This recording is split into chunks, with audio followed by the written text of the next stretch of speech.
So I'm back as promised with the video that you have all been waiting for. Today, I am going to review some dating apps and also give you some tiny anecdotes about my dating life. Don't get excited because it's not that exciting. There are 3 different dating apps that I have tried my hand at. OkCupid. What's the name of the second one?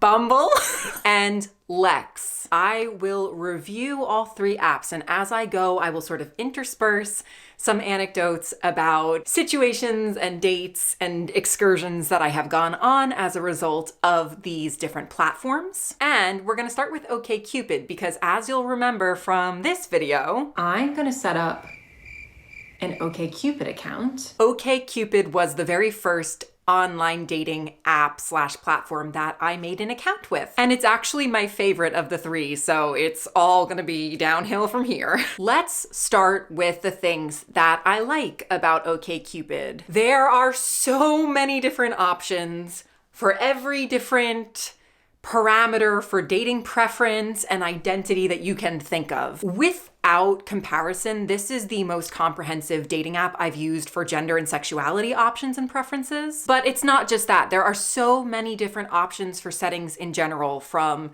religious beliefs to political beliefs to your zodiac sign. And something that I really love about OkCupid is they put a lot of that pertinent preference information right at the top of someone's profile. So I'm not like scrolling through essay length dating profile text about all the different books that you've read in the last year, only to get to the bottom and find out that you want to have 8 kids. And I know that I did just make fun of how much information there can be on a dating profile, but that is actually something that I like about OkCupid. I'm not a person who is looking to match with someone based solely on their photos.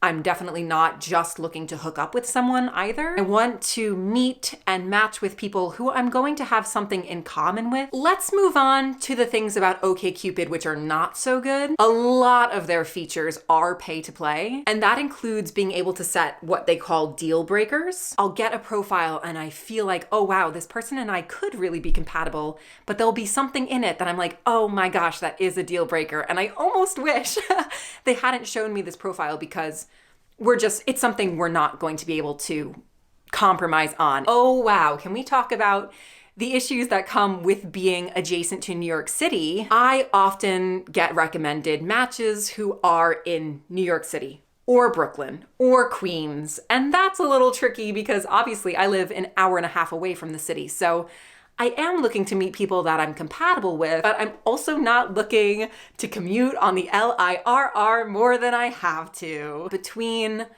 OkCupid and the other apps, which I'm going to mention, Bumble and Lex, they were the worst about finding me potential matches that live on Long Island. I mean, because of the distance radius, I also get matches who are in Connecticut. I'm like, what am I supposed to do about that? Another thing that I don't particularly like about OkCupid is I've found it to be an amazing platform for messaging people. I've had a lot of my best conversations on OkCupid, but for the life of me, I do not know how to transform those online connections into in-person meetups. I just can't do it. Shall I share an anecdote? I feel like it's time for a dating anecdote. I matched with someone on OkCupid and we were messaging back and forth, and I thought that they were really cool. And they actually asked me if I wanted to do a virtual date just because of distance and scheduling. I like when someone who I'm talking to takes the initiative to say, I'm interested in getting to know you more. And then on the day of our virtual date, they messaged me and were like, I'm so sorry. I've had an emergency family situation come up. Can I message you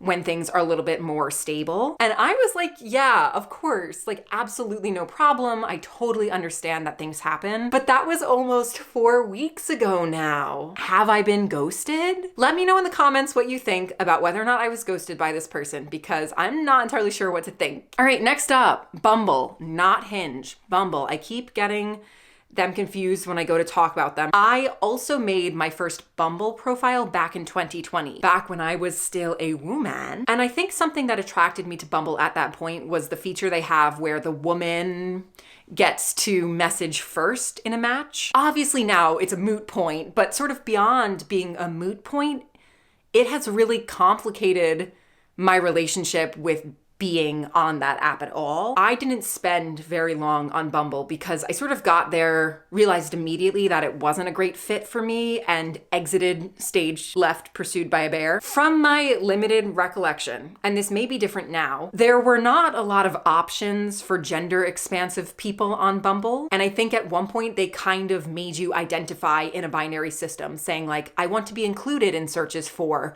women or men or both. I found the Bumble algorithm for making matches to be absolutely wild because I was getting matched with like straight cis women who were also like conservative Christians. In what universe any dating app is going to have a period of adjustment with their algorithm where you start swiping yes, no, maybe so, and they adjust their matches as you swipe? With Bumble, no.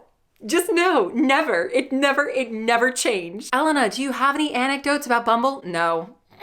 So we'll swiftly move on to the third and final dating app that I've used, which is Lex. I know that calling Lex a dating app might be highly controversial now because they went through a notable redesign in like the last week or 2 weeks, where Lex has essentially stopped marketing themselves as a dating app and sort of redesigned themselves to be more like a social network. But I did start using Lex when it was considered a dating app, so I am going to speak about it in this video and my experience using it over the past year. I only found out about it last summer when I was in Boston seeing my friends play about a lesbian biker gang. I was recommended it by a queer person at the after party, and so I thought, oh my God, what an auspicious beginning. Before the redesign, I actually really loved the format of Lex. If you've never used it before, it was kind of like a classified ad app where you could post, I am a this, looking for a that, shall we have coffee together? Or you could do little like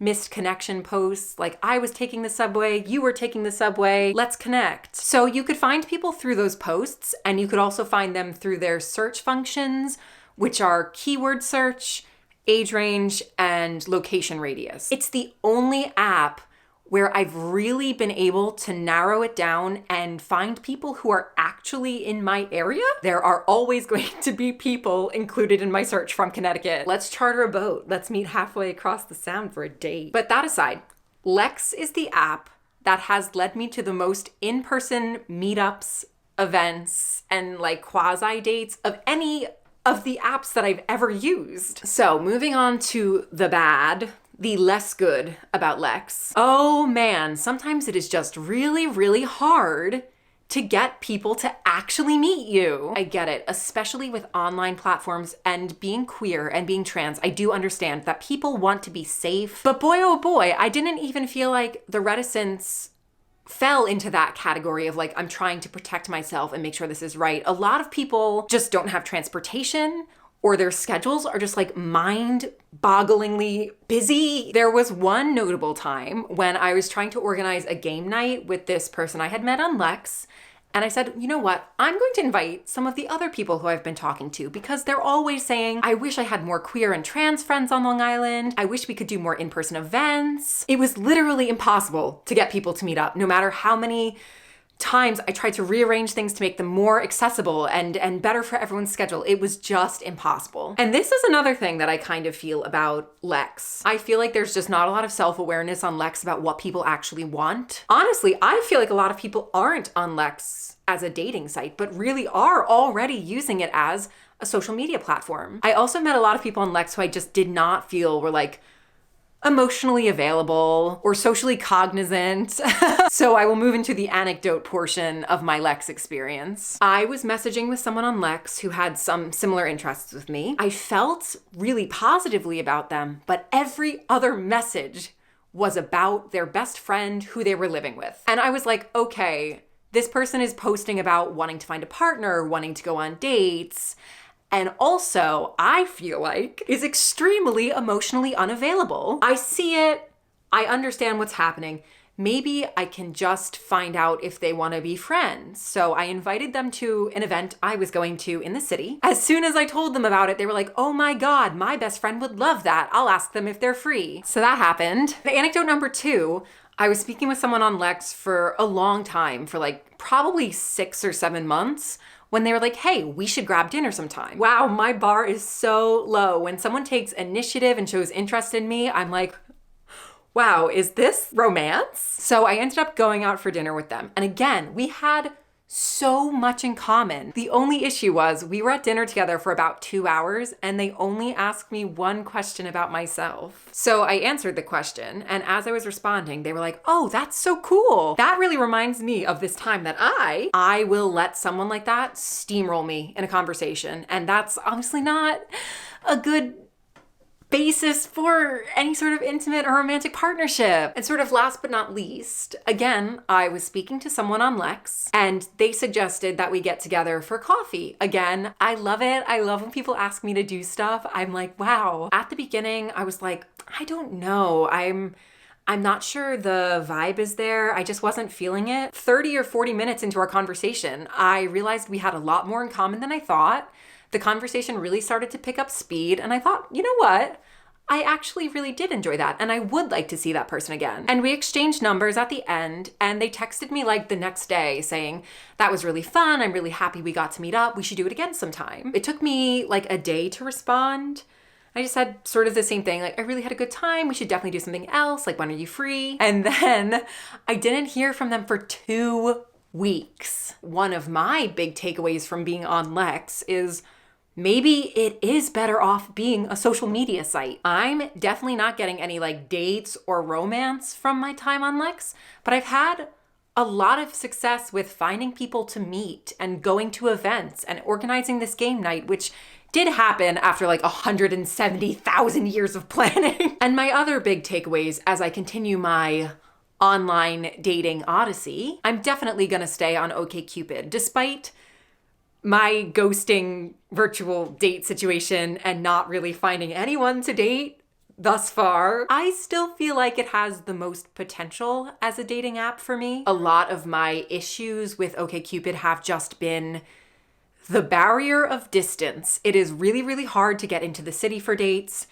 And I think that barrier / difficulty will be naturally overcome in the very near future. More to come on that. And I kind of wish making this video that I had some like big romantic story or dramatic reveal, like, I've been seeing this person. I met someone amazing who I really, really like. But I also think that this is part of it, and this is kind of a fun part of it. I'm getting to meet new people, I'm getting to go to some amazing queer events, and I'm getting to figure out what I like. Will I keep talking about my dating life on YouTube? Yeah, probably. I would say, like, don't get your hopes up for like any big announcements or reveals, because I don't feel like that's the kind of person I am, with the exception of, obviously, on Sunday, I think we're gonna do some little cover of a love song. I will see you then. Bye-bye.